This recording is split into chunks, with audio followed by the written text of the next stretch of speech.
The New Balance 574 is one of New Balance's most popular sneakers of all time and has basically remained unchanged for 35 plus years. So we're gonna cut this thing in half, run it through a tester, really try to figure out why this really basic looking shoe is so popular. Is it popular because it's actually a good shoe, or is it just popular because it's popular? Is it still function based like the original, or has New Balance removed all the features that built the 574 name just to sell more at higher profits? Because for me, I bought this shoe with no expectations of even putting it on the channel because I just at the mall, I was like, I like the look of those, I'm gonna get a pair of those.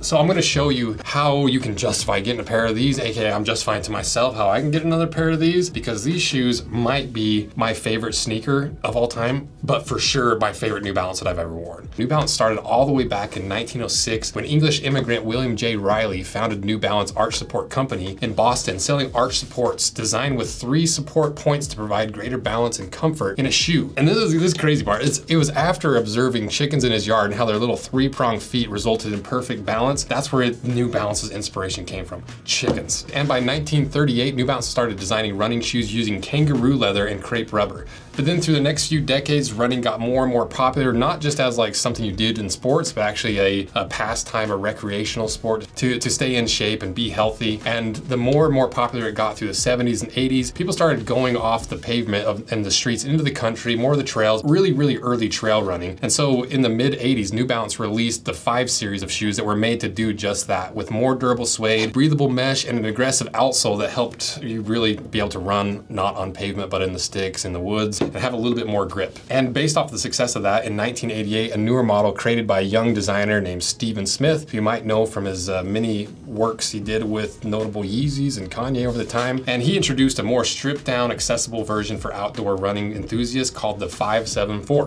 which is this shoe right here. And this shoe became an instant success. It was kind of like a surprise success for New Balance because it was their first true go anywhere sneaker that was built on a wider last. It was just a really basic, fundamental, function-based shoe, and people have just loved it ever since. And allegedly, the 574 has remained mostly unchanged in the last 35 plus years. And today, in 2024, the 574 remains one of the most popular sneakers ever for New Balance. And so I'm really hoping that this shoe still holds on to all those values that built the 574, that helped build the New Balance name. So what is this shoe? Well, the brand is New Balance, the style is the 574. They weigh 12.1 ounces. They retail for $90, and they're made in Indonesia. And the way that New Balance positions this product is the most New Balance shoe ever. Says it all, right? The 574 might be our unlikeliest icon. 574 was built to be a reliable shoe that could do a lot of different things well, rather than a platform for revolutionary technology, or as a premium material showcase. That's why today the 574 is synonymous with the boundary-defying New Balance style and worn by anyone. And if you want a pair of these, be sure to check them out via links in my description, because occasionally when you buy them with those links, it helps out the channel. Did you know that condensation is your enemy? Like, you got your nice cold drink, you're getting refreshed, you set your drink down on the table and bam, watering, staining your table. It sucks. That's why Rose Anvil is releasing brand new specialty coasters made from super unique boot leathers. So what's so good about a leather coaster? They naturally absorb the moisture without seeping through to the surface below. The soft leather naturally grips the surface, preventing slipping, spills, and scratches. And what's really cool about the leather coasters is they patina over time. Like, I've had this kind of experimental coaster on my desk for about a year and a half. I've been putting my drinks on it literally every single day. And it started as this color, so you can kind of see how crazy it gets, and it also forms like the shape of the actual cup. Like, there's little indentations right here where the cup goes, and it's like formed perfectly to that over time. For the boot enthusiasts, it's like the exact same leather as the boots you're probably wearing right now. So you can match your boots to your coasters, you can kick your feet up right next to your coaster, and it'll be the same things like Oro Legacy, Copper Rough and Tough, Hawthorne Mule Skinner, Amber Harness, Brown Distress, Chocolate Shrunken Bison, Tobacco Shrunken Bison, Black Shrunken Bison. Also, the holidays are coming up, so it's like a perfect gift for anybody, like coworkers, maybe giving them a subtle hint to get their act together and stop staining all the dang tables with their 45-ounce Diet Coke. So they all come in packs of 4, so you get 4 coasters with them. Check them out while they're still in stock and match your boots to your coasters. It's sick. So now let's start looking at the shoe and see what's really changed, starting with the upper first, because there's really 3 main materials in this. There's a mesh, which is just a really simple mesh for that breathability. You can see from the breathability test, it is fairly breathable. It's backed by a little bit of foam, so you get a little bit of that squish and more comfort than if it was just a simple like running shoe, like modern running shoes. We burned it in it burns really cool, but it, it's clearly fizzled and melted, so it's synthetic. But really not bad. It's just a typical sneaker mesh. The leather, on the other hand, this is some pretty woolly leather.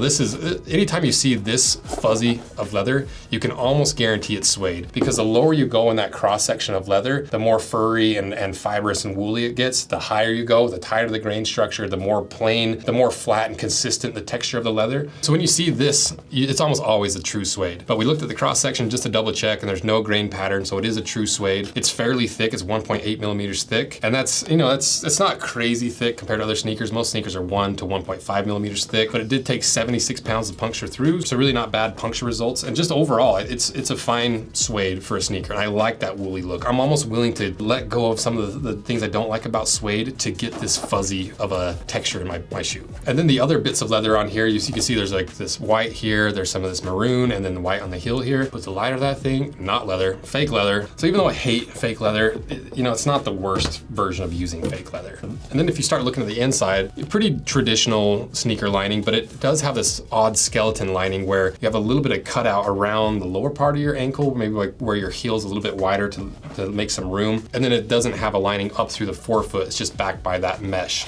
And then if we pull the insole out, just a basic insole, it's just an open cell foam. But this is where I really started like, this solves that one thing that I've been like searching for a pair of shoes. And that's just a simple thing of having a semi-wide toe box, because all shoes are so stinking narrow. Your pair of Chucks, your Vans, they're just naturally really, really narrow. And there's plenty of barefoot shoes out there. There's like Splays, there's all the other barefoot brands. But the problem is they're so ugly. It looks like you're wearing flippers, or you got duck feet on when you're walking around. I just want a wide toe box and comfort. And so when I saw that, I was like, look how wide this thing is. You can compare that to Limb, who's one of my favorite actual barefoot shoe companies, because they actually have some squish, they use decent materials, but they're not overly wide. And you compare the two, and it's closer in width to a pair of barefoot shoes than it is to like a regular pair of shoes. And so I just accidentally stumbled upon my perfect shoe shape. And the thing is, it's been around for 35 plus years. It's like one of the big selling points of this, and yet I've hardly heard anyone ever talk about the value of the wider toe box and the simplicity and the materials. And so for that alone, I love the shoe. But if the rest of the materials are garbage or it's not comfortable, it doesn't matter to me, because that's half the problem I have with like barefoot shoes. They're just not comfortable and they're ugly. And so I'm hoping that this kind of solves all those things, because we do know for sure that it's got plenty of squish, because it is a regular sneaker, not a barefoot sneaker. And you've got this in-cap dual density outsole. And you also have this little heel cup that structures your heel. But this is where I'm like, is New Balance selling out? Like, is there actually two different densities in there? Is it actually functional, or is it just made to look functional? Because we do know for sure that this outsole is still functional. It's still pretty thick, it's still pretty grippy, pretty luggy, and I like the amount of lugs for a more casual sneaker. It's not quite as extreme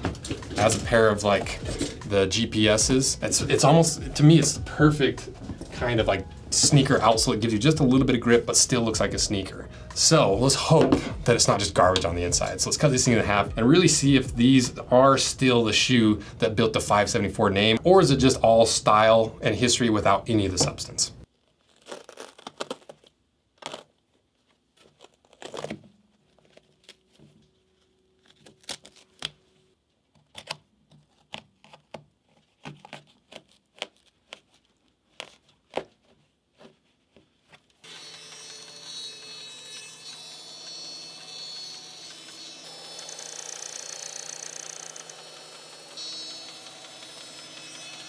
All right, we got it cut in half, and if you're not subscribed, just drag the mouse down, push that little button. It's free for you. It makes all the difference for us, and YouTube never shows you what you're subscribed to, and it just feeds you the same junk over and over and over. So you might as well do it. It's the one way you can do a free little click, takes 2 seconds, and it's what allows us to buy these brand new products every single week, just to cut in half, to show you what you're actually buying, and if it's actually historical, if it's true to the original, or is it just a big sellout. That's what it's all for. So let's see what's inside.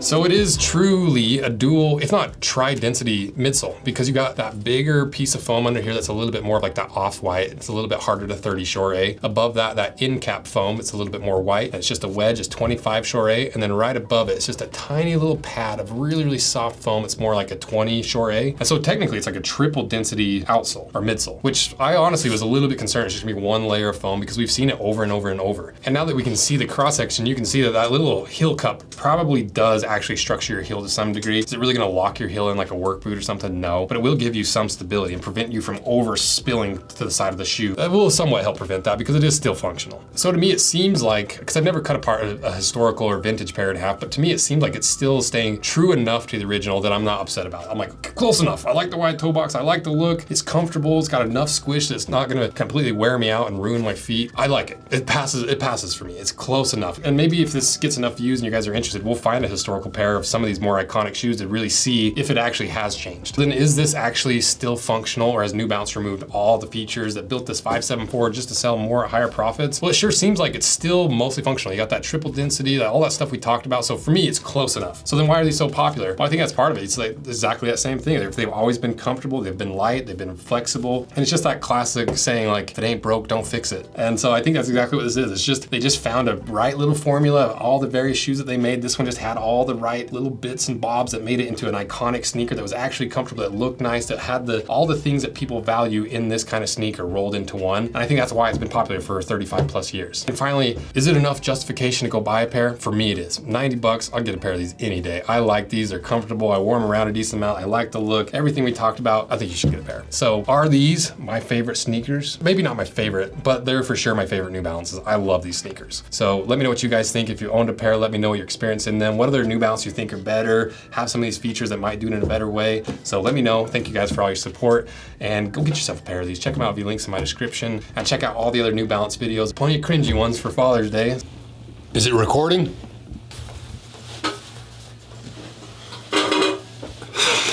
So you'll enjoy those. So thank you guys. See ya.